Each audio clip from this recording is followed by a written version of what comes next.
So hello दोस्तों, की हाल चाल थोड़े सारे दा एक काफी तो स्वागत है मेरी एक नई वीडियो। सो गाइस, जैसा कि इस वीडियो के थंबनेल पे आप देख के आए हो, इस वीडियो में क्या बात करेंगे सीएससी वर्सेस सीएससी ऑनर्स। तो बहुत सारे बच्चे हैं जो लवली प्रोफेशनल यूनिवर्सिटी में एडमिशन लेना चाहते हैं बीटेक कंप्यूटर साइंस के कोर्स में, और उनको ये डाउट आ रहा है कि भैया CSC versus normal CSC versus CSC specialisation में क्या फर्क है, सीएससी ले या सीएससी ऑनर्स ले, दोनों का फीस स्ट्रक्चर क्या रहने वाला है, एडमिशन प्रोसेस क्या रहने वाला है, एलिजिबिलिटी क्राइटेरिया दोनों कोर्सेज के लिए क्या है, उसके बाद प्लेसमेंट में कोई डिफरेंस आता है या नहीं आता, हमको क्या क्या बेनिफिट्स मिलने वाले हैं अगर हम ऑनर्स का प्रोग्राम करते हैं, या क्या नुकसान होगा अगर हम ऑनर्स का प्रोग्राम नहीं करते हैं। तो ये सारे डाउट्स हैं जो आपकी इस वीडियो के एंड तक क्लियर हो जाएंगे। उससे पहले अगर आप मेरे चैनल पे नए हो तो चैनल को सब्सक्राइब, ताकि कोई भी लेटेस्ट इन्फॉर्मेशन है जो लवली प्रोफेशनल यूनिवर्सिटी के बारे में या प्लेसमेंट के बारे में, कंपनीज की रिक्रूटमेंट्स कब आ रही है, ऐसी वीडियोस आप मिस नहीं करना चाहते तो मेरे चैनल को सब्सक्राइब करना पड़ेगा वीडियोस, ठीक है। उसके बाद पूरी वीडियो में अभी आपको बिना स्किप करे एंड तक देखना, सारे डाउट्स आपके क्लियर करूंगा। सबसे पहले तो अगर हम बात करना चाहें किसी भी कोर्स के बारे में तो उसकी ऑफिशियल वेबसाइट के ऊपर आते हैं। यूनिवर्सिटी की जो ऑफिशियल वेबसाइट है वो क्या है, lpu.in। गूगल के ऊपर आप जा भी सर्च कर सकते हैं।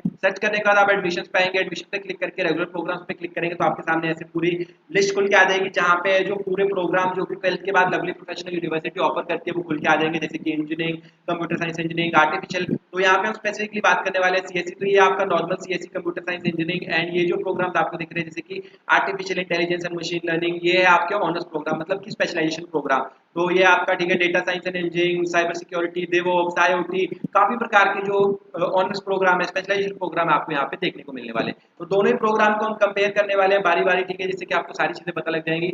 सबसे पहले किसी भी कोर्स में जो हम एडमिशन लेना चाहते हैं तो उसका एलिजिबिलिटी क्राइटेरिया है जो हमको देखना पड़ता है कि क्या हम उस कोर्स में एडमिशन लेने के लिए एलिजिबल है भी नहीं। तो सबसे पहले ये है आपकी नॉर्मल बीटेक सीएससी, ठीक है। नॉर्मल बीटेक सीएससी का जो एडमिशन क्राइटेरिया है वो आपका क्या है कि आपको मिनिमम 60% मार्क्स चाहिए, कौन 12th क्लास में, ठीक है, मिनिमम 60% मार्क्स चाहिए 12th क्लास में, और आपके पास फिजिक्स, मैथमेटिक्स और इंग्लिश जो सब्जेक्ट्स है वो कंपलसरी रहने चाहिए। एलपीयू नेस्ट और सीयूईटी में से एक एग्जाम आपका क्लियर होना चाहिए। एलपीयू नेस्ट क्या है? एलपीयू नेस्ट है जो एलपीयू का खुद का एक प्राइवेट एडमिशन और स्कॉलरशिप टेस्ट है। सीयूईटी क्या है? कॉमन यूनिवर्सिटी एंट्रेंस टेस्ट है, जो कि एक सेंटर बेस्ड एग्जाम रहता है जिसके थ्रू आप डिफरेंट यूनिवर्सिटीज में एडमिशन ले सकते हैं। सिमिलरली अगर हम बात करें बीटेक सीएससी ऑनर्स की, तो यहाँ पे भी जो आपका एलिजिबिलिटी क्राइटेरिया है, ठीक है, वो क्या है, 60% है। आपको 12th क्लास में मिनिमम 60% मार्क्स होने चाहिए। फिजिक्स, मैथमेटिक्स और इंग्लिश आपका कंपल्सरी होना चाहिए। एलपीयू नेस्ट और सीयूईटी एग्जाम में से एक एग्जाम आपका क्लियर होना चाहिए। तो मतलब कि दोनों का जो एलिजिबिलिटी क्राइटेरिया है वो दोनों सेम है, ठीक है। दोनों के एलिजिबिलिटी क्राइटेरिया में कोई भी डिफरेंस आपको देखने को नहीं मिलने वाला है। एलपीयू नेस्ट को जो एग्जाम है आप घर बैठे बैठे देख सकते हैं, ठीक है, उसमें भी आपको कोई भी डिफरेंस देखने को नहीं मिलने वाला। अगली चीज हम बात करते हैं कि दोनों के एडमिशन प्रोसेस में कोई डिफरेंस है या नहीं। तो दोनों के देखो एडमिशन प्रोसेस में भी कोई डिफरेंस नहीं है। एडमिशन प्रोसेस दोनों का सिंपल रहने वाला है। एडमिशन प्रोसेस के लिए सबसे पहले आपको रजिस्टर करना पड़ेगा। डिस्क्रिप्शन में डायरेक्ट लिंक दिया गया है, ठीक है। एडमिशन के लिए भी आप हाउ टू अप्लाई पे क्लिक करेंगे दोनों के, तो आपको एडमिशन प्रोसेस है जो दोनों ही कोर्सेज का एडमिशन प्रोसेस देखने को मिल जाएगा, ठीक है। सिंपल सा यहाँ पे प्रोसेस है, यहाँ पे 5 स्टेप का प्रोसेस है। सबसे पहले आपको साइन अप करना है। साइन अप करने के बाद आपको एलपीयू नेस्ट का एग्जाम देना है। जैसे कि मैंने आपको ऑलरेडी बताया, एलपीयू नेस्ट का एग्जाम क्या है, एक एडमिशन और स्कॉलरशिप टेस्ट है। अगर आप बीटेक कंप्यूटर साइंस में, चाहे वो स्पेशलाइजेशन हो चाहे नॉर्मल हो, दोनों में से किसी भी कोर्स में एडमिशन लेना चाहते हैं तो एलपीयू नेस्ट का एग्जाम देना आपको कंपलसरी रहेगा। एलपीयू नेस्ट के बारे में अभी आपको और बताता हूँ कितने मार्क्स का क्या है दोनों के लिए। तो यहाँ पे एलपीयू नेस्ट का एग्जाम देना आपको कंपलसरी है। वैसे तो जो एलपीयू नेस्ट की ऑफिशियल फीस है बॉयज के लिए 1000 रुपीज है, गर्ल्स के लिए 500 रुपीज है, लेकिन अगर आप नीचे डिस्क्रिप्शन में दिए गए लिंक से रजिस्टर करते हैं तो आपको फ्लैट 50% का डिस्काउंट मिल जाता है एलपीयू नेस्ट की फीस के ऊपर। जिसके बाद जो बॉयज के लिए ऑफिशियल फीस रह जाएगी 500 रह जाएगी, गर्ल्स के लिए रह जाएगी 250। तो आपको नीचे डिस्क्रिप्शन में दिए गए लिंक से रजिस्टर करना है। रजिस्टर करते वक्त आपको क्या डालना है, name, email ID, mobile number, state, gender, password, सारी चीजें डाल देनी है। जिसके बाद आपका यूजर नेम और पासवर्ड आपकी ईमेल के ऊपर आ जाएगा। फिर सेम लिंक के ऊपर आपको क्लिक करके लॉगिन करना है। लॉगिन करने के बाद आपको अपनी जो एलपीयू नेस्ट की फीस है वो पे कर देनी है। बॉयज को पे करनी है 500, गर्ल्स को पे करनी है 250 रुपीज। उसके बाद आपको अपने एलपीयू नेस्ट का जो एग्जाम है उसके लिए रजिस्टर करना है कि आप कौन से डेट एंड टाइम पे एग्जाम देना चाहते हैं, घर पे बैठ के देना चाहते हैं, सेंटर बेस्ड देना चाहते हैं, वो आप रजिस्टर करने के। रजिस्टर करने के बाद आपको जिस डेट टाइम पे आपने सिलेक्ट किया होगा वहां पे जाके एग्जाम देना। एग्जाम देने के बाद आपको एलपीयू नेस्ट में आपके जितने मार्क्स आएंगे उसके अकॉर्डिंग आपको पता लगेगा कि आपको कौन सी ब्रांच है जो मिल रही है, नॉर्मल सीएससी मिल रही है या सीएससी ऑनर्स मिल रही है, ठीक है। उसके बाद उसी मार्क्स के बेसिस के ऊपर आपको पता लगेगा कि कितनी स्कॉलरशिप आपको मिल रही है या कितनी फीस आपकी, ठीक है। तो यहाँ पे हो गया आपका एडमिशन प्रोसेस। अब एडमिशन जब आपको आपकी हो जाएगी तो आपको 15 से 20 दिन का टाइम दिया जाएगा कि जिसमें आपको अपनी 15,000 रुपए की टोकन मनी पे करके अपनी सीट है जो कंफर्म करानी पड़ेगी एडमिशन के लिए। अगली चीज हम बात कर लेते हैं दोनों कोर्सेज के फी स्ट्रक्चर में, कि दोनों कोर्सेज के फी स्ट्रक्चर में क्या डिफरेंस है, दोनों में कितनी कितनी स्कॉलरशिप है जो हमको मिल जाती है। अगर हम बात करते हैं नॉर्मल सीएससी की फी स्ट्रक्चर की, तो नॉर्मल सीएससी में जो आपका फी स्ट्रक्चर रहने वाला है वो पर सेमेस्टर फीस आपकी रहने वाली है 1,40,000 रुपीज। पर सेमेस्टर आपकी फीस कितनी है, 1,40,000 रुपीज, और साथ में आपको एग्जामिनेशन फीस पे करनी है 4,500 रुपीज। तो पर सेमेस्टर आपकी फीस कितनी हो गई, 1,44,500 रुपीज आपकी पर सेमेस्टर एकेडमिक फीस वगैरह अगर आप नॉर्मल सीएससी करने जा रहे हैं।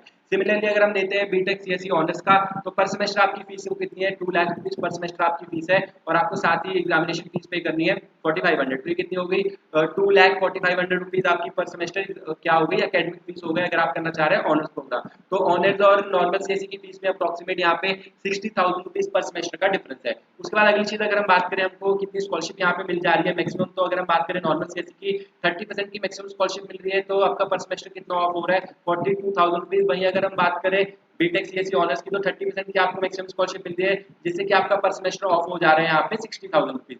तो अगर हमको मैक्सिमम स्कॉलरशिप मिल जाती है, तो मैक्सिमम स्कॉलरशिप लेने के बाद भी आपको पर सेमेस्टर जो बीटेक नॉर्मल के लिए पे करनी पड़ेगी 90,000 पर सेमेस्टर फीस, और अगर हम बात करें ऑनर्स की तो पर सेमेस्टर पे करनी पड़ेगी 1,40,000 रुपीज। तो अगर आपको मैक्सिमम स्कॉलरशिप मिल जाती है एलपीएस की, मतलब कैटेगरी 1 की स्कॉलरशिप मिल जाती है, तो आपकी जो फीस है वो इक्वलेंट हो जाएगी नॉर्मल सीएससी के बराबर। तो अगर आप एलपीएस की कैटेगरी 1 की स्कॉलरशिप क्लियर कर सकते हो, तो मैं आपको रेकमेंड करूंगा कि आप यहाँ पे ऑनर्स का प्रोग्राम ले सकते हैं। अब एलपीएस का जो एग्जाम है कितने मार्क्स का रहता है, एलपीएस का जो एग्जाम है वो रहता है यहाँ पे, ठीक है, 400 मार्क्स का आपका एग्जाम रहने वाला है। वो भी आपको बताता हूँ, जो एलपीएस का एग्जाम है वो भी बिल्कुल सेम रहने वाला है, चाहे आप सीएससी करें चाहे सीएससी ऑनर्स करें, उसमें भी कोई भी डिफरेंस नहीं आएगा, ठीक है। 150 मिनट्स का एग्जाम रहेगा, 2.5 घंटे का एग्जाम रहेगा, जिसमें आपको 2 ऑप्शन रहती है, या तो आप इंग्लिश फिजिक्स केमिस्ट्री और मैथमेटिक्स के बेसिस पे एग्जाम दे सकते हैं, या आप इंग्लिश फिजिक्स केमिस्ट्री और बायोलॉजी के बेसिस पे एग्जाम दे सकते हैं। हर सब्जेक्ट के आपको 25 क्वेश्चन आने वाले हैं, ठीक है, टोटल 100 क्वेश्चन आएंगे, एक क्वेश्चन 4 मार्क्स का रहेगा, टोटल एग्जाम 400 मार्क्स का रहेगा। जैसे सपोज करें फिजिक्स के 25 क्वेश्चन, मैथमेटिक्स के 25, केमिस्ट्री के 25, ठीक है, और यहाँ पे इंग्लिश के 25, तो टोटल 100 क्वेश्चन हो गए, एक क्वेश्चन 4 मार्क्स का, टोटल मार्क्स हो गए 400 मार्क्स। 400 में से आपके जितने मार्क्स आएंगे उसके अकॉर्डिंग आपको यहाँ पे स्कॉलरशिप मिल जाती है, जैसे कि कैटेगरी 1, कैटेगरी 2, कैटेगरी 3। अब कैटेगरी 1 की स्कॉलरशिप आपको कब मिलेगी, अगर आपके 400 में से 300 से ज्यादा मार्क्स हैं तो आपको कैटेगरी 1 की स्कॉलरशिप मिल जाती है। कैटेगरी अगर आप 400 में से 212 से ज्यादा मार्क्स आ रहे हैं तो आपको कैटेगरी 2 की स्कॉलरशिप मिल जाती है, और 150 से ज्यादा मार्क्स आ रहे हैं तो आप कैटेगरी 3 की कट ऑफ को क्लियर करते हैं, जिससे कि आपको 20% की स्कॉलरशिप मिल जाती है। तो ये हो गया एलपीएस में। तो ठीक है, स्कॉलरशिप की जो अमाउंट है वो परसेंटेज सेम है, लेकिन जो अमाउंट है वो डिफर कर रही है क्योंकि जो फीस में डिफरेंस है, ठीक है। 30 यहाँ पे आपको जो ऑनर्स में 30% की स्कॉलरशिप मिल रही है, इसके बाद आपको 60,000 पर सेमेस्टर है जो आपका ऑफ हो जाता है। ये हो गया आपका, ठीक है। करिकुलम यहाँ पे आप कंपेयर कर सकते हैं, करिकुलम यहाँ पे कंपेयर नहीं करूंगा, नहीं तो काफी बड़ी हो जाएगी वीडियो, बट अगर आप करिकुलम भी कंपेयर करेंगे तो 90% जो करिकुलम है वो आपको सेम देखने को मिलने वाला है, करिकुलम में भी कोई मेजर डिफरेंस नहीं आएगा। सिर्फ आपको जो ऑनर्स प्रोग्राम में ये बेनिफिट मिल जाएगा कि आपको कुछ इलेक्टिव प्रोग्राम्स है, जैसे कि अगर आप डेटा साइंस में कर रहे हैं तो डेटा साइंस के बारे में आपको ज्यादा इन डेप्थ नॉलेज दी जाएगी, डेटा साइंस की आपकी क्लासेस लगेंगी, डेटा साइंस के आप प्रोजेक्ट्स कर सकते हैं, ठीक है। आपको एक्स्ट्रा एक्सेस मिल जाएगा डेटा साइंस के रिगार्डिंग, और कुछ ट्रेन टीचर जो ऑलरेडी डेटा साइंस में कंपनीज में काम करके आए होंगे वो आपको डेटा साइंस के बारे में सिखाएंगे। जो फीचर लैक करेगा कहाँ पे, ठीक है, नॉर्मल सीएससी में। सिमिलरली अगर आप आर्टिफिशियल इंटेलिजेंस के बारे में पढ़ रहे हैं तो आर्टिफिशियल इंटेलिजेंस के बारे में आपको एक्स्ट्रा लैब्स मिल जाएंगी, एक्स्ट्रा फीचर्स मिल जाएंगे, एक्स्ट्रा, ठीक है, स्टडी मटेरियल मिल जाएगा, और कुछ ट्रेन टीचर मिल जाएंगे जो कि आपको आर्टिफिशियल इंटेलिजेंस के बारे में पढ़ाने वाले हैं। वहीं जो नॉर्मल सीएससी वाले बच्चे रहने वाले हैं उनको आर्टिफिशियल इंटेलिजेंस, डेटा साइंस सारे सब्जेक्ट्स पढ़ाए जाएंगे, लेकिन आपको नॉर्मल टीचर्स मिलेंगे जो कि आपको मतलब सिर्फ ऊपर से टॉपिक जो करिकुलम रहेगा उसके अकॉर्डिंग ही पढ़ाने वाले, इन डेप्थ नॉलेज आपको नहीं मिलेगी। सिर्फ यही डिफरेंस है जो आपको करिकुलम में देखने को मिलने वाला है। 90% जो सब्जेक्ट आपके सेम रहने वाले हैं, सिर्फ 10% सब्जेक्ट्स का जो पर सेमेस्टर में, मतलब एक आधा सब्जेक्ट आपका होगा जो एडिशनल होगा, जो आपको एक्स्ट्रा पढ़ाया जाएगा, इन डेप्थ नॉलेज में पढ़ाया जाएगा, ज्यादा अच्छे से पढ़ाया जाएगा। तो दोनों के करिकुलम में और पढ़ाई में सिर्फ इतना ही अंतर है। और जो टीचर फैकल्टी के बारे में बात करें तो फैकल्टी भी आपकी, जैसे कि मैंने आपको बताया, 90% जो कॉमन सब्जेक्ट्स है उसकी फैकल्टी आपकी सेम लेवल की रहने वाली है, सीयू की जो एलक्यू की लोकल फैकल्टी है वो रहने वाली है। वहां पे अगर हम बात करें, क्या बोलते हैं कि अगर आपको जो एक्स्ट्रा सब्जेक्ट्स रहने वाले हैं तो आपको इंडस्ट्री के जो कुछ ट्रेन टीचर्स हैं वो मिल जाएंगे ऑनर्स प्रोग्राम में एक्स्ट्रा, ठीक है। ये हो गई करिकुलम की बात। उसके बाद अगर हम बात करें फी स्ट्रक्चर की बात हो गई, एडमिशन प्रोसेस की बात हो गई, करिकुलम की बात हो गई। अब लास्ट बात करते हैं कि प्लेसमेंट में कोई डिफरेंस है या नहीं, कौन सा बेटर रहेगा, प्लेसमेंट में कोई डिफरेंस। देखो यार, प्लेसमेंट के बारे में अगर हम बात करें तो प्लेसमेंट में कोई भी डिफरेंस आपका नहीं आने वाला है। अगर आप हाईलाइट्स में जाए दोनों के कोर्सेज में, तो दोनों कोर्सेज का जो प्लेसमेंट प्रोग्राम वो सेम रहने वाला है। प्लेसमेंट में आपको कुछ भी डिफरेंस नहीं देखने को मिलने वाला। 99% जो कंपनीज है वो दोनों प्रोग्राम्स के लिए सेम रहने वाले हैं, क्योंकि जो जब आप कैंपस प्लेसमेंट लेते हैं ना, जब एंट्री लेवल जॉब होती है तो सारी कंपनीज है वो आपको एक ही तरह मतलब वो जज करती है, चाहे आप सीएससी के बच्चे हैं चाहे ऑनर्स के बच्चे हैं, कोई भी, ठीक है। तो यहाँ पे जैसे देख सकते हैं कि जो हाईएस्ट पैकेज है जो बीटेक सीएससी चाहे ऑनर्स हो चाहे नॉर्मल हो, उसके लिए जो हाईएस्ट पैकेज है 64 लाख रुपीज है। यहाँ पे भी आप देख सकते हैं 64 लाख रुपीज है। एवरेज पैकेज की भी बात करें तो एवरेज पैकेज भी दोनों कोर्सेज का यहाँ पे, ठीक है, 5 to 6 लाख के रहता है। अगर हम सभी बच्चों को मिला के बात करें तो 5 to 6 लाख रुपीज का एवरेज पैकेज आपको देखने को मिल जाएगा। अगर हम टॉप 10% के बच्चों की बात करें, जो बच्चे प्लेस हुए हैं उनमें से टॉप 10% को अगर हम कैलकुलेट करें तो उनका एवरेज पैकेज आपको अप्रोक्सीमेट 15 लाख रुपए देखने को मिल जाएगा, ठीक है, जो बच्चे प्लेस हुए हैं। अब यहाँ पे प्लेसमेंट के लिए भी आपको एलिजिबिलिटी क्राइटेरिया देखनी पड़ती है। प्लेसमेंट के लिए प्लेसमेंट कैसे होती है, प्लेसमेंट के लिए आपको एलिजिबिलिटी क्राइटेरिया देखना पड़ता है। एलिजिबिलिटी क्राइटेरिया क्या होता है कि आपके 10th 12th और डिग्री में एटलीस्ट मोर देन 60% मार्क्स है तो ही आप प्लेसमेंट में बैठने के लिए एलिजिबल है। प्लेसमेंट में बैठने के लिए एलिजिबल होने के बाद वो हो गए एलिजिबल बच्चे। एलिजिबल बच्चों में से जो टॉप 10% बच्चे हैं उनका जो एवरेज पैकेज है वो 15 लाख का है। बाकी सब बच्चों का एवरेज पैकेज कितना है, 4 से 5 लाख रुपए का है। और ऐसा होता है कि अगर हमने यहाँ पे मतलब कि एलिजिबल हो गए तो हमारी प्लेसमेंट है कि 100% हो जाएगी, नहीं, ऐसा नहीं पॉसिबल है। तो एलिजिबल बच्चों में से भी वही बच्चे हैं जो प्लेस हो पाते हैं, जो कि किसी कंपनी का एग्जाम है क्रैक कर पाते हैं। जो एलपी को काम है सिर्फ वो है कि आपको कंपनीज ला के दे देगी। प्लेसमेंट की अगर हम बात करें तो प्लेसमेंट में पिछले साल यहाँ पे जो टोटल कंपनीज आई है वो अप्रोक्सीमेट 1100 कंपनीज आई है 2023 में प्लेसमेंट के लिए। आपको यहाँ पे चार्ट के थ्रू भी दिखा देता हूँ ताकि आपको और अच्छे से समझ आ जाए, ठीक है। यहाँ पे तो यहाँ पे अगर हम बात करें तो टोटल 1100 कंपनीज आई थी प्लेसमेंट के लिए, जिसमें से हाईएस्ट पैकेज आपका कितना गया, 64 लाख रुपीज का गया। और टोटल 500 कंपनीज ऐसी थी जिन्होंने 505 लाख के ऊपर का पैकेज जो ऑफर किया। और 1100 बच्चे हैं जो पिछले साल ऐसे प्लेस हुए, यहाँ पे आपको दिखा दे 1100 बच्चे ऐसे हैं जिन्होंने 10 लाख के ऊपर का पैकेज है जो क्रैक किया। 64 लाख का जो पैकेज है वो मिला हर कृष्ण माता को, और ये था नॉर्मल सीएससी का बच्चा। अब दोनों का जो प्लेसमेंट प्रोग्राम है वो सेम रहता है, मतलब कि एवरेज प्लेसमेंट प्रोग्राम सेम रहेगा। जो कंपनीज रहने वाली है उसमें आप सेम रहने वाले हो। कौन कौन सी कंपनीज है जिसमें आपकी प्लेसमेंट मैक्सिमम बच्चे हो रहे हैं, देखो यहाँ पे सारी कंपनीज आपको देखने को मिल जाएंगे, जैसे कि प्रोडक्ट बेस्ड कंपनीज, ठीक है, जो कि बड़े बड़े पैकेज ऑफर करती है। सर्विस बेस्ड कंपनी जो कि आपको, ठीक है, एवरेज पैकेज ऑफर करती है। और स्टार्टअप जो कि आपको मिडिल लेवल से लेके मतलब 8 लाख से 15-20 लाख तक के पैकेज ऑफर करते हैं। तीनों प्रकार के यहाँ पे आपको देखने को मिल जाए। 1100 से भी ज्यादा कंपनीज आ रही है जिनका मिनिमम क्राइटेरिया अगर हम देखें, सेफ क्राइटेरिया जो रहने वाला है वो रहने वाला है कि मिनिमम आपके 60% तो मार्क्स रहने चाहिए। 10th में मोर देन 60%, 12th में मोर देन 60% और डिग्री में मोर देन 60% मार्क्स है, तो आप जो प्लेसमेंट प्रोग्राम में बैठ पाएंगे, ठीक है। मैक्सिमम बच्चे जो प्लेस होते हैं वो मास कंप्यूटर कंपनी में प्लेस होते हैं, जैसे कि Cognizant, Capgemini, HighRadius, LTTS, Wipro, DXC, Accenture. Cognizant में कितने बच्चे प्लेस हुए, 1800 से भी ज्यादा बच्चे प्लेस हुए। कॉग्निजेंट का जो एवरेज पैकेज रहता है वो 4.5 लाख रुपए का रहता है। कैपजेमिनी में 1400 बच्चे प्लेस हुए जिनका एवरेज पैकेज रहता है अप्रोक्सीमेट, ठीक है, 4 लाख रुपए का। हाई रेडियस का रहता है 5 लाख रुपए का। 900 बच्चे प्लेस हुए। एलटीएस में 600 बच्चे प्लेस हुए। विप्रो में 500, ठीक है, डीएक्सी में 450, एक्सेंचर में 450। तो आप देख पा रहे हैं मैक्सिमम बच्चे जो प्लेस हो रहे हैं इन कंपनीज में जो बच्चे प्लेस हो रहे हैं उनमें से जो कुछ बच्चे आधे बच्चे होंगे, ठीक है। सभी बच्चों को एक ही तरह का एग्जाम देना पड़ता है, चाहे वो सीएससी से हो, चाहे वो उनको रजिस्टर करना पड़ेगा, कंपनीज के एग्जाम देना पड़ेगा।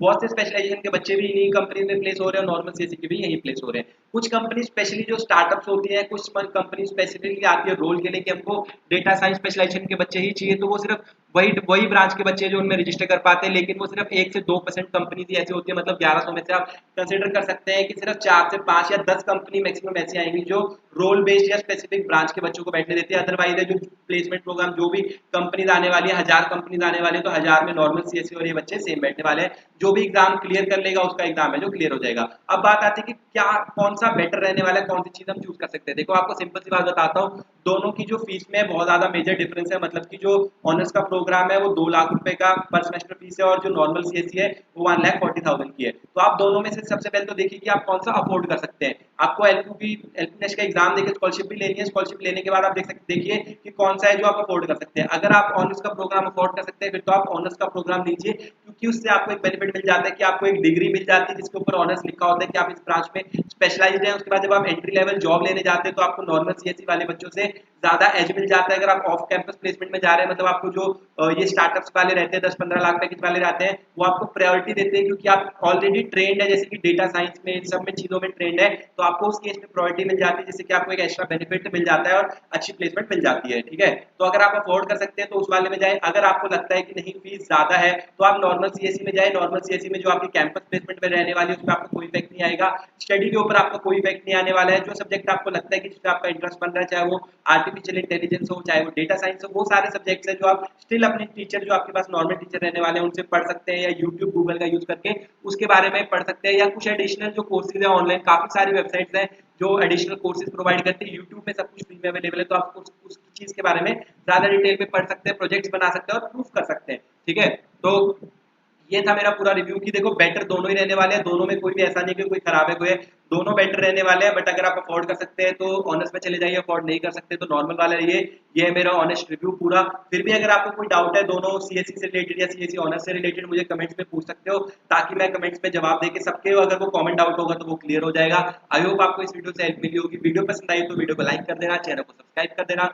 मिलते हैं ऐसे अगली किसी वीडियो में, तब तक के लिए बाय।